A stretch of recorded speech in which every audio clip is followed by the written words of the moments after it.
Vandag kyk ons na die verborgde wêreld van die moderne chirurg. En ek praat nie van wat in die teater gebeur nie. Nee, ons gaan kyk na die vaardighede wat deesdae regtig saak maak. En dis 'n wêreld wat verrassend genoeg baie meer soos 'n besigheids- of 'n bemarkingsagentskap lyk as 'n hospitaal. Goed, kom ons doen 'n vinnige oefening. As ek sê chirurg, wat is die eerste prentjie wat in jou kop opkom? Ek raai dis seker iemand in mediese klere, diep gekonsentreerd onder daai helder ligte met 'n skalpel in die hand, reg? Dis die klassiese, ikoniese beeld. Maar ek is bereid om te wed dat die prentjie in jou kop nie die van 'n sosiale media bestuurder was nie. En tog, is dit presies wat deel van 'n moderne chirurg se werk geword het. So, kom ons vind uit hoe op aarde ons hier gekom het. Dit begin alles met 'n reuse verskuiwing. Jy sien, in die verlede was die blote idee dat 'n dokter vir hulle dienste sou adverteer amper, wel, ondinkbaar. Dit was selfs as oneties beskou. Maar vandag is dit absoluut noodsaaklik.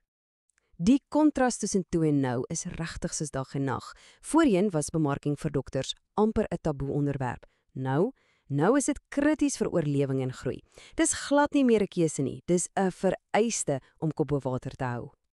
So, hoekom hierdie dramatiese verandering? Wel, 'n paar kragtige faktore het saamgespeel.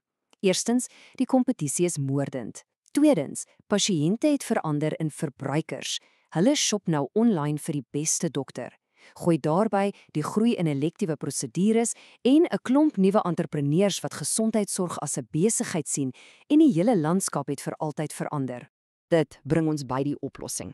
As chirurge nou moet meedeen, het hulle 'n strategie nodig. Hulle het begin om 'n moderne mediese speelboek te gebruik, een wat direk uit die sakewêreld geleen is.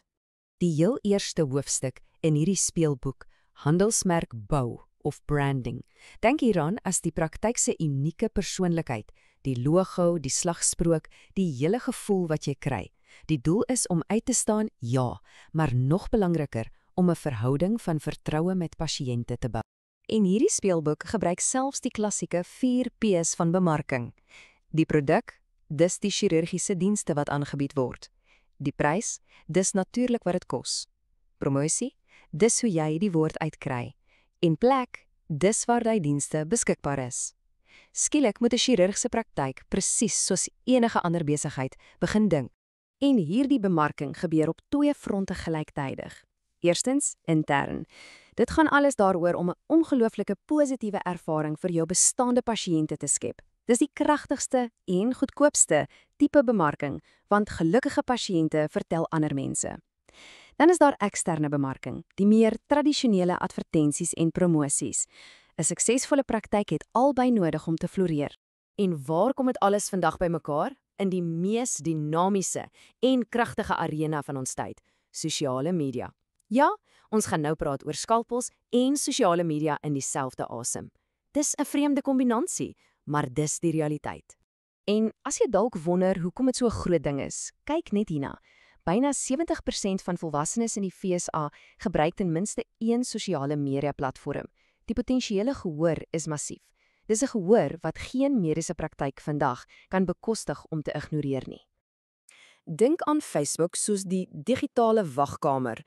Dis waar pasiënte, hulle families en hulle vriende bymekaar kom en inligting deel. So, vir 'n chirurg is dit die perfekte plek om 'n breë gemeenskap te bereik met goeie opvoedkundige inhoud. So op Facebook deel hulle dinge soos opvoedkundige artikels, praktiese inligting oor hulle dienste en skakels na hulle webtuistes. Maar hier is die ware towerkuns. Wanneer 'n tevrede pasiënt een van daai plasings deel, word die praktyk onmiddellik aan daardie pasiënt se hele netwerk blootgestel. Dis mond-op-mond bemarking op steroïde. Twitter, aan die ander kant, is 'n heeltemal ander storie. As Facebook die digitale wagkamer is, dan is Twitter die dokter se eksklusiewe sitkamer. Dis minder gemik op pasiënte en baie meer gefokus op professionele netwerkvorming. Dis waar dokters met mekaar praat. Hier deel hulle komplekse, uitdagende gevalle. Hulle bespreek nuwe tegnieke en deel hulle nuutste navorsing. Hoekom? Want 'n sterk professionele handelsmerk op Twitter lei direk na meer verwysings van ander dokters.